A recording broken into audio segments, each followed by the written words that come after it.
Hi, my name is David Zimmerman. I'm Assistant Director of Human Resources with the Allegheny Intermediate Unit. I'll be reviewing the module today on student abuse. The goals of this module will be to define student abuse and understand the reporting process for student abuse. Let's begin by looking at the history of student abuse. Act 151 of 1994, signed into law on December 16, 1994, amended the Department of Public Welfare's Child Protective Services Law, or CPSL. The purpose of this notice to the schools is to outline those changes which affect the school's policies and procedures regarding the reporting of suspected abuse of students by school employees and background checks for employment. It is important for school administrators to be aware of the following summary points regarding Act 151's amendments of the Child Protective Services Law. The amendments established a separate category of abuse called abuse of a student by a school employee, which involves either serious bodily injury, sexual abuse, or sexual exploitation. Effective July 1, 1995, school administrators must report suspected abuse of students by school employees to the district attorney and the local police. We will review this further in the student abuse reporting process. We will review the three components of student abuse. A student must be under the age of 18 and be enrolled in a public or private school, intermediate unit, or VOTEC school. A school employee is any person employed by a public or private school, intermediate unit, or VOTEC school that has the possibility of coming into contact with children.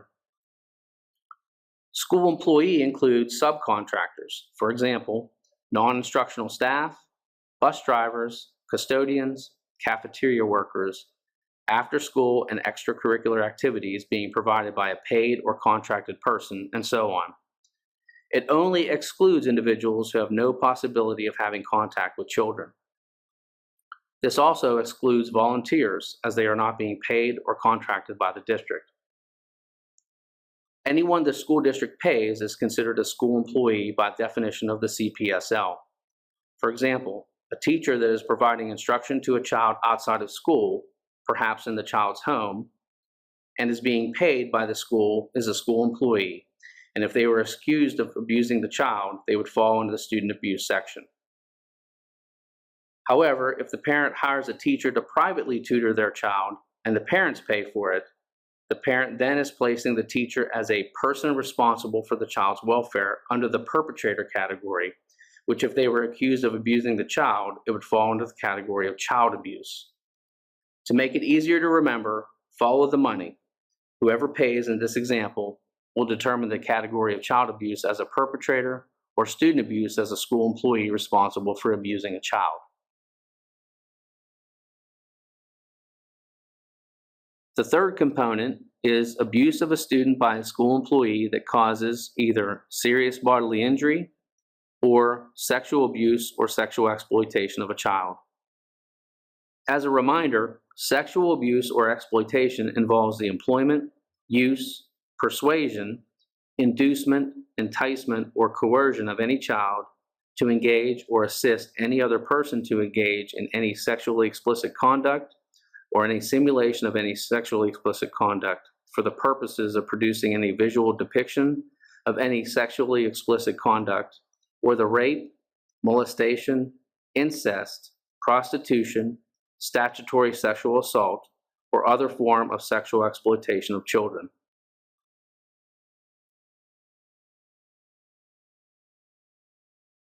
Now let's look at some additional definitions found in the Child Protective Services Law. An administrator is the person responsible for the administration of a public or private school, intermediate unit, or area vocational technical school. The term includes an independent contractor. County agency is the County Children and Youth Social Service Agency. A public or private school refers to all schools in the Commonwealth, including public and non-public schools, as defined in the school code, and private academic schools as defined in the regulations of the State Board of Private Academic Schools. Private rehabilitative residential institutions and other day treatment programs, which may not fall within the definition of the term school, are still subject to the child abuse provisions of the Child Protective Services law. A subject of a report is the child, parent, guardian, or other person responsible for the welfare of the child or the school employee named in the report of suspected abuse of a student made to the Department of Public Welfare or a county agency under the Child Protective Services law. An unfounded report for school employees is any report of student abuse unless the report is a founded report for a school employee or an indicated report for a school employee. An indicated report for a school employee is a report where an investigation by the county agency determines that substantial evidence of serious bodily injury or sexual abuse or exploitation exists based on any of the following: the available medical evidence, the county agency's investigation, and an admission of the acts of abuse or injury by the school employee. A founded report for a school employee is a report where there has been any adjudication based on a finding that the victim has suffered serious bodily injury or sexual abuse or exploitation, including entry of a plea of guilty or no contest or a finding of guilt to a criminal charge involving the same factual circumstance involved in the allegations of the report.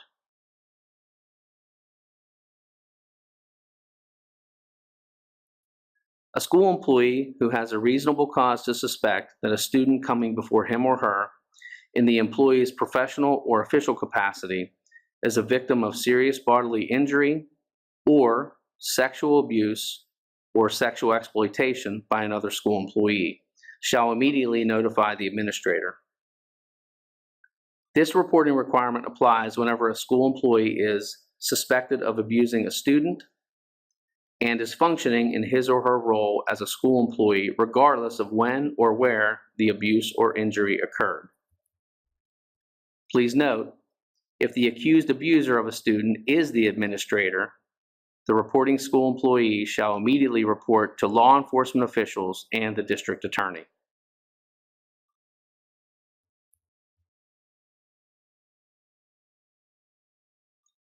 The student must be physically seen by the employee before the school employee is mandated to report the suspected abuse or injury. When a school employee learns of suspected student abuse from another person, the school employee shall see the student and make a report of suspected student abuse if the reporting school employee has reasonable cause to suspect that the student was a victim of serious bodily injury or sexual abuse or exploitation by a school employee. The reporting school employee may not reveal the existence or content of the report to another person.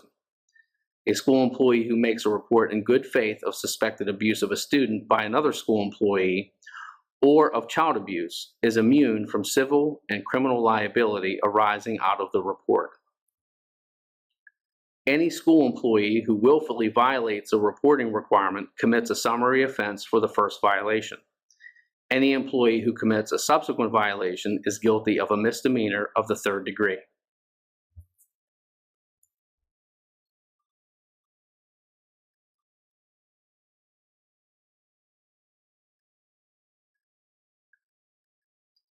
An administrator, upon being notified of suspected abuse, shall report immediately to law enforcement officials and the appropriate district attorney the suspected abuse or injury alleged to have been committed by a school employee against a student.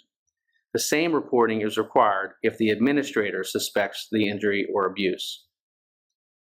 When a school employee notifies an administrator that he or she suspects that a student is the victim of serious bodily injury, sexual abuse, or sexual exploitation, the administrator may not make an independent evaluation or investigation to decide whether or not to make a report to law enforcement officials and the appropriate district attorney.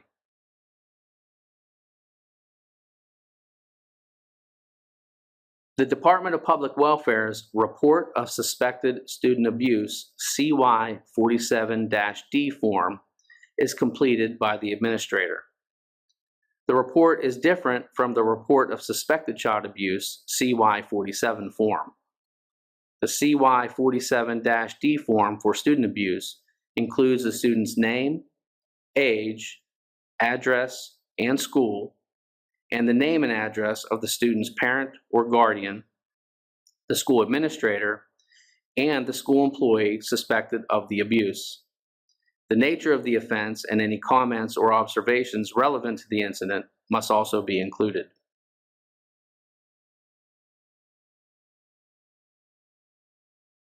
Law enforcement and the district attorney will coordinate an investigation of the report and determine what, if any, criminal charges will be filed against the school employee. When they have reasonable cause to suspect abuse of a child by a school employee, they immediately contact the County Children and Youth Agency.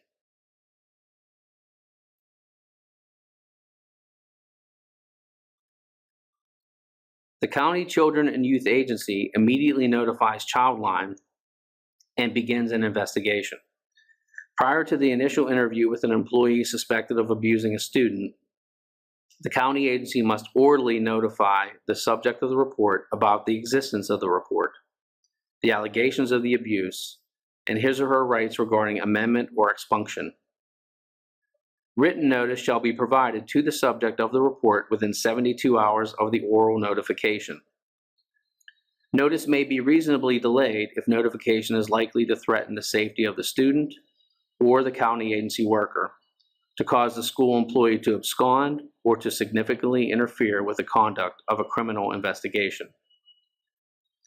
The county agency shall notify, in writing, the school administrator or employee who made the report to the district attorney and law enforcement officials of the status of the report that is founded, indicated, or unfounded when the investigation is complete.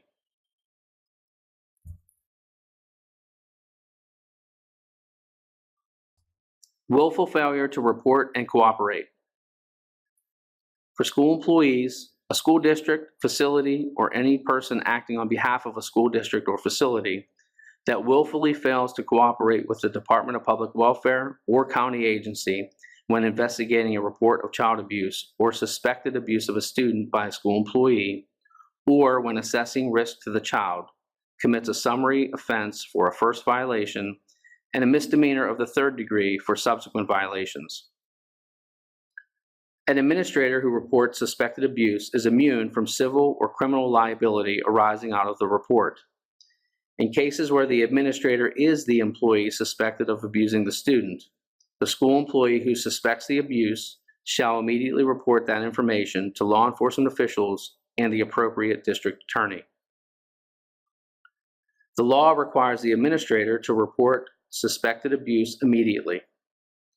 An administrator who willfully violates a reporting requirement commits a misdemeanor of the third degree.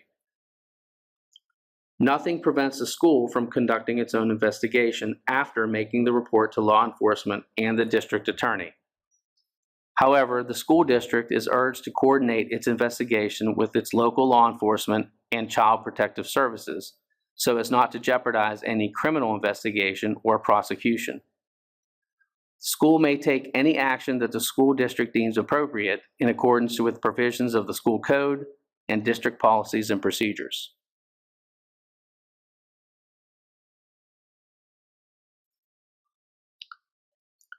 The school code requires school officials to report to the Department of Education when an employee is dismissed for cause.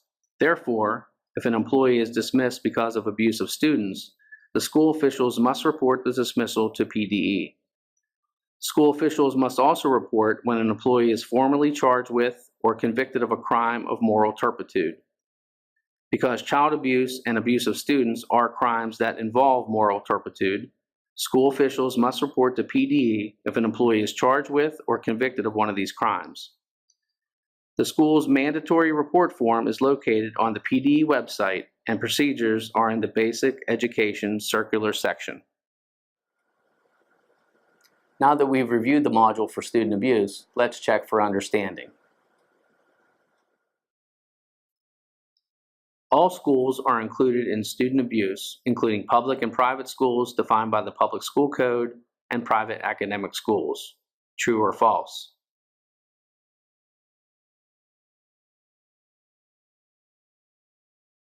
The answer is true.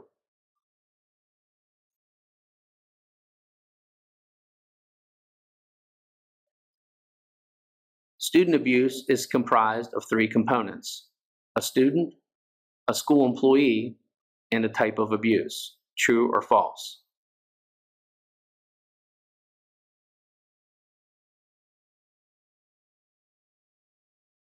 The answer is true.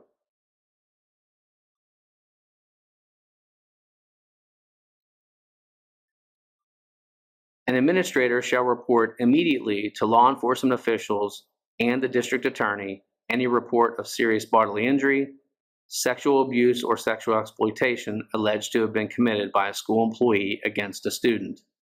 True or false?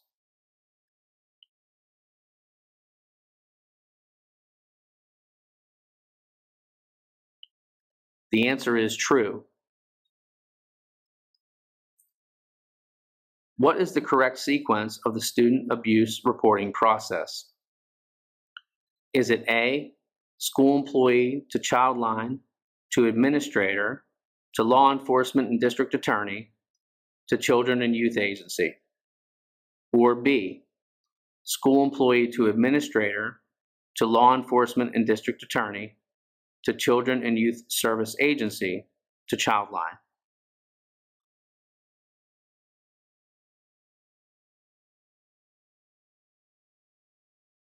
The answer is B.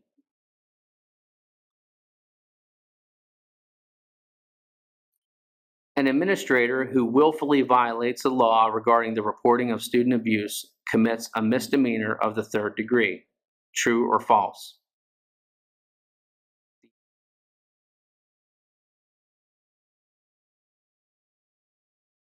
The answer is true.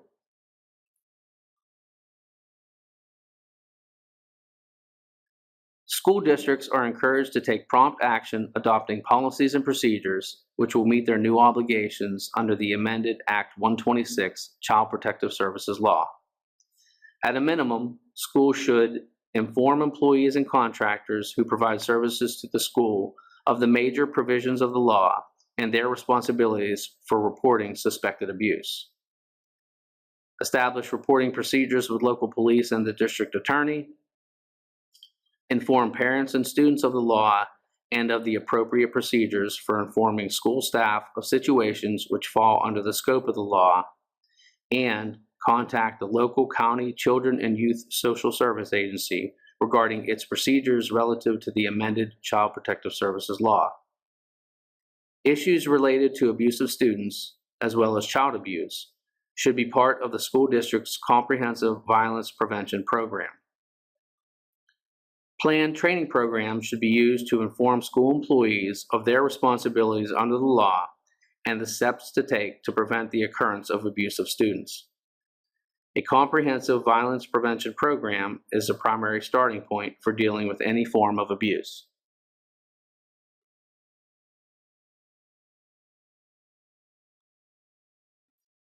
Any organization that works with children is required by law to obtain for their prospective employees both a criminal background check and child abuse clearances, which are obtained from Childline's Child Abuse Registry.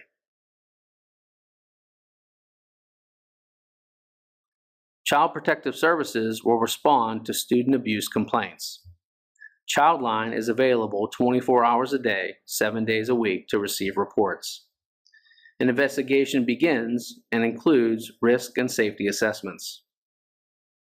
There are interviews of the child, the perpetrator, and others involved, and a visit to the child's home may be necessary. Emergency protective custody is only permitted by a physician, a medical director, or law enforcement, and children and youth must obtain a court order. Child Protective Services also collects evidence. After the investigation is complete, mandated reporters are entitled to limited information.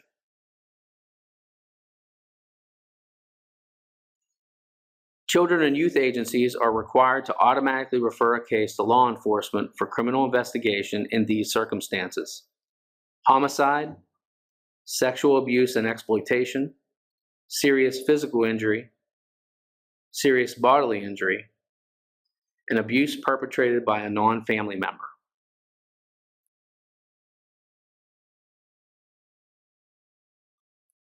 Be proactive and understand that as a mandated reporter, when you have reasonable cause to suspect child abuse, it is your legal obligation to report it. Cooperate with investigations and focus on building positive relationships with colleagues, administrators, local law enforcement, county children and youth agencies, and the appropriate district attorney. Thank you for your attention. Please proceed to the next module.